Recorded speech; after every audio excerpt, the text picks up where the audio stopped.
Mga kasingko, hello sa inyo. So, nawala ako kanina sa live kasi nawawala ng internet. And napansin ko laging gano'n na dito. Although, okay naman yung internet. Kaya lang kapag nagla-live ako, laging ayaw. Laging napuputol, diba? Ilang beses na, pang-4 na beses ko na atang nag-live. Tapos dinidelete ko yung live ko. Sayang naman. Kakainis. Nasa mood pa naman ako mag-live kasi gusto ko makipagtsikahan. Tsaka wala na tayong entry sa vlog. Eh, ang goal nga, baka mamaya ako ang palayasin, di ba, ni Kuya Bel. Baka makahanap siya ng makahanap siya ng pagkakamali ko at akong palayasin. Ay, hindi talaga ako papayag. Talaga. Kailangan, ang goal ko is mapalayas si Kuya Bel at si Kuya Ruel sa channel na ito. Yun ang goal. And hindi, ang unang goal muna pala ay makakuha ng silver play button. So unahin ko na yon kasi parang dahil part naman sila ng mga simula. So kung makuha man yung silver play button, okay lang din naman na maramdaman nila yung saya kapag nakakuha na kami ng silver play button, 'di ba? So okay lang na hindi muna sila tatanggalin. So pag nakuha na ang silver play button, ang next na goal ay mapalayas. Isa-isa na lang muna. Ang unang papalayasan ay si Kuya Ruel. Unang-una dahil may channel na siya, 'di ba? So, hindi na niya kailangan 'to. Tsaka naman pinapaubayan na nga niya sa amin 'to. Kaya lang nagho-hold on pa siya kasi syempre nga naman siya naman gumawa talaga ng team namin, 'di ba? Siya yung nagturo sa amin, ganyan. So, nagho-hold on pa siya. Pero unang-una dapat siya ang umalis. Kapag umalis na siya, si Kuya Bel. Si Kuya Bel ang problema ko lang kay Kuya Bel. Mabilis ko lang naman mapapalayas si Kuya Bel sa totoo lang. Kaya lang ang problema ko, sa kanya ang email ang nagamit ng 5. Yun talaga ang problema ko. Pero yung pagpapalayas, madali lang yan. Diyos ko, isang sabi ko lang, papalayasin ko talaga. Kaya lang ang problema talaga, ang pinanghahawakan ni Kuya Bel ay ang email. So, hindi ko pa alam kung paano. Kailangan ko pang malaman ang mga bagay-bagay kung paano mapapalitan ang email nang hindi niya alam. Kasi syempre, nasa kanya din ang OTP, di ba? Siya ang makaka-receive kapag nag-change ka ng email, di ba? Edi, yun ang mahirap na part. Kaya alam nyo, minsan iniisip ko, ano ba to? Kailangan ko na ba talagang pagtiyagaan? Nakasama ko si Kuya Bel sa channel. Parang, ano ba, tatanggapin ko na lang? Nakasama ko na lang si Kuya Bel? Na i-give up ko na yung dream ko na mapasakin ang channel. Ganon. Anyway, ayun nga, sana matulungan nyo kami sa sa pagpapa 100,000 nito. Kaya hindi rin talaga ako tumitigil kasi wala lang, gusto kong ma-hit yung goal na yun, 'di ba? Once na kasi syempre nasimulan na yan kasi magandang mga kasingko. Pag may sinimulan kayo, hanggang dulo gawin nyo, 'di ba? Huwag kayo titigil. Ganun lang naman ang life Alangan namang nagsimula kayo sa bagay na, 'di ba? Hindi nyo naman na-hit yung goal nyo. Sayang din naman ng effort, 'di ba? Ang dami na ring nangyari sa ang dami nangyari sa team. Alam niyo, samahan niyo ako, magtimpla tayo ng kape. Ito. Final ko 'yan. Grabe, 'di ba? Kasi final file ko 'yan kahapon. So magtimpla tayo ng kape. Samahan niyo dito sa ating kapihan. Lebanese coffee ang ating titimplahin. At ang unang gagawin ay magpapakulo ng tubig.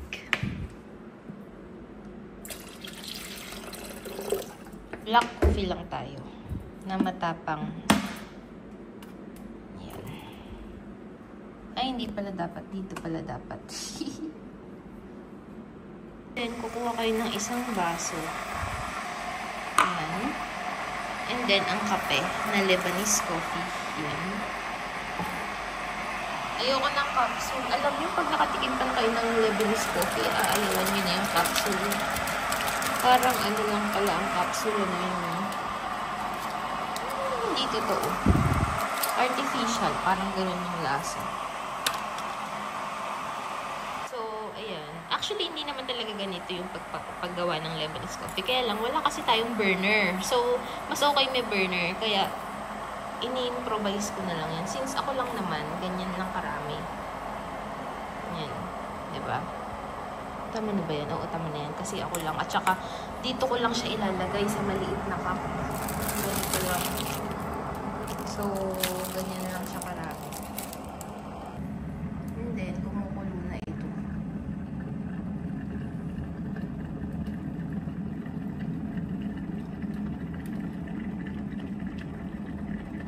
Diba? Ang tagal. Ayan, okay na. So, kunin nyo lang yan. And, i-ano nyo dito.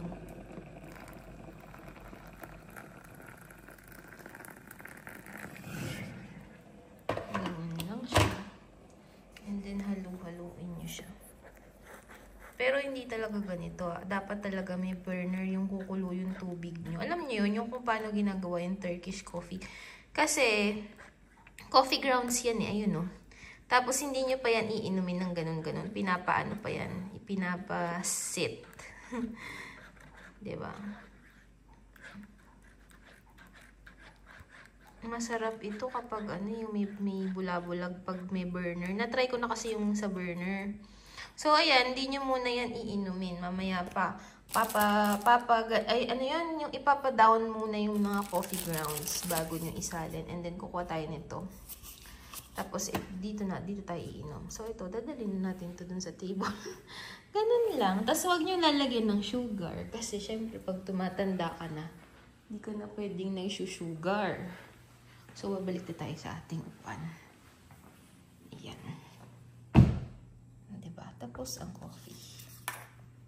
Ganyan lang ang buhay. So, balik tayo sa ating chikahan after natin gumawa ng coffee. O, diba? Dapat naka-live tayo. Eh, di, meron sana akong kausap ngayon. Eh, wala eh. So, Saturday ngayon, 10 AM pa talaga ang pasok. And 8 AM pa lang, nandito na ako, kaya nagla-live muna ako. Pero malapit na rin namang mag-10, mag-work na ako ng 10. Kasi, mamayang gabi, lalabas kami ni Sol tsaka ni Beng. Magdi-dinner kami. So, Gora Bells tayo sa pagdi-dinner na ganyan. So, 9:53 na, diba? So, mag-start na tayo maya-maya konti mag-work. Anyway, may chika pala ako sa inyo, no? Nung last week, kumain kami ni Beng sa Manila, ganyan. Hapon na, mga 4 or 5, ganyan. Tapos natapos kami mga 5:30, around 5:30 to 6. So, sabi ni Beng, tara, maglakad muna tayo, kasi pauwi na rin kami. E di naglakad kami sa Paseo, di ba? Yung gilid nun yung dagat, di naglalakad kaming ganyan. Tapos, okay lang maglakad kasi walang araw, makulimlim, ang sarap ng hangin, ganyan. Tapos, may mga batang nandun, naglalaro, ganyan. Maya-maya, may pasalubong, malayo pa lang, may nakikita na akong kasalubong namin. Isang teenager na maganda. Tapos, 3 bata. So, mga bata around 3 to 5 years old, ganyan. Pero hindi ko hindi ko masyadong pinasin kasi marami naman dun eh. So, parang habang salita ako ng salita, di ganyan. Di pag ganyan kami, pasalubong kaming ganyan, malayo pa sila, nakita ko na sila, maya-maya, di maya-maya, parang, napatigil sila. Di ako naman, daldal pa rin ako ng daldal kay Beng, kwento pa rin ako ng kwento, hindi ko pinapansin, ganyan, napatigil. Tapos, yung isang bata napatigil, ang nangyayari, niyayakag siya nung teenager na babae, yung girl, niyayakag siya. Ako naman, medyo malabo na yung mata ko malabo ang mata ko sa malayo. So, yung bata, parang, ang nakikita ko, umistop siyang ganyan. Tapos, parang, nakaganyan lang siya, nakatulala na ganyan. Hindi ko masyadong maaninag kasi nga medyo malabo yung mata ko. Nung malapit na kami, naaaninag ko na, kasi yung bata ayaw gumalaw, ayaw niyang maglakad. Hanggang sa nandun na kami, naabutan na namin sila kasi ayaw maglakad ng bata. Ayun pala, yung bata, nakaganyan sa akin. Sa akin pala nakatingin yung bata. Alam niyo kung sino? Si Mahmoud. Si Mahmoud. Sabi ko, di malapit na kami ganyan. Yung bata nakatingin, nakatitig. Di ako kasi, nakikibing ako nakatingin. Kwento ko na ko ng ganyan. Nung napatingin ako sa bata, sa akin pala siya nakatingin. Tapos, ang tagal ko pang tinitigan. As in, parang, kasi nakaganon ako eh. Hanggang sa palapit na ganyan. Nung nakita ko na nung malapitan talaga, sabi ko, sumigaw talaga ako, Mahmoud, sabi ko ganyan. Tapos, sabi ni Mahmoud, napaka-cute. Sabi lang niyang ganyan sa akin. Sabi niya ganyan sa akin. Tapos, hindi siya umaalis sa ano niya. Hindi siya umaalis sa pwesto niya. Isipin niyo, siguro nung, ang layo pa namin, ganyan pa kami, nag-stop siya. Nakita na pala niya ako. Ngayon, siguro napa-stop siya. Kasi nandito pa kami, malayong ganyan. Di ako daldal. Hindi ko masyadong inuurirat sila. Baka ano lang. Tapos, nung napa-stop siya, yun siguro, nung na-stop siya, kasi kinikilala niya siguro na parang, uy, ano ko yun parang kilala ko yun. Diba parang ganon? Diba ang tagal na namin hindi nakita ni Mahmoud? Kailan yung last? Diba yung last yung pumunta sila sa bahay ni Lorena? Yun yung last eh. Ang tagal na nun. 1 year ago na yun. Diba?